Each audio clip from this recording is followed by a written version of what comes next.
But Danny, I have a question for you. Okay. What would be more embarrassing to you if your opponent told you that your dad drinks a lot, or if your opponent had pictures of you kissing Dixie Carter? Because Danny, I can't watch wrestling anymore if they're going to insult me. Now, CM Punk comes out. He defends himself for weeks about a drunk father, which, by the way, welcome to the club. No big deal. Danny, holidays have been ruined for me. Electricity has been cut. I'm not embarrassed by it. It shapes me. And then, Danny, now I got to believe that AJ Styles gives a fuck that there's a picture of him kissing Dixie Carter. Is Dixie Carter supposed to be ugly or something? What am I missing here? I thought the reasoning behind the AJ Styles thing was that I thought he was married or supposed to be married or whatever.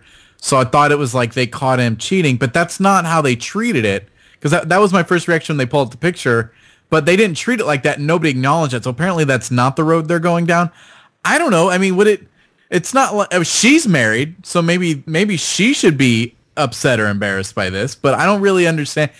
Unless you're just, the big argument is, oh, this is how you got where you are because you're banging Dixie Carter and not because you win matches. And here's my main question. What does Frankie Kazarian have to do with any of this? Because didn't this start as a tease of like, all right, he has something on Kazarian or something, and now he's like, but then Kazarian's really willfully working with Christopher Daniels, and then it turns out that whatever's in the stupid envelope has nothing to do with him anyway. So what, is he supposed to be like, well, if you're fucking the boss, then you're getting more opportunities, so I hate you, or so I'm going to get a haircut? Like, what exactly, Daniel, what's the theory here? Right, it's another one of those angles that clearly was started off and they didn't know what the payoff was, or they've changed it halfway through. Because like you said, it started off like Daniels was blackmailing Kazarian, like he had something, and like Kazarian had to reluctantly go with him.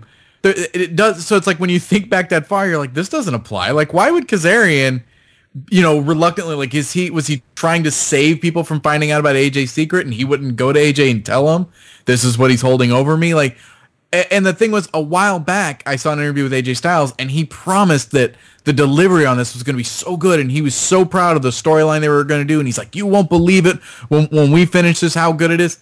And now, like, it's all unveiled, and I'm like, you didn't really have anything. Like, not even you knew where this was going at that time. Danny, I need somebody to go out in that ring, take the envelope, because they took the pictures out, and it was this big thing. I need somebody to take that envelope now and hold it upside down and shake it, because there must be something in there that they didn't take out. Like, is Dixie Carter, like, is there a birth certificate saying it's his mom?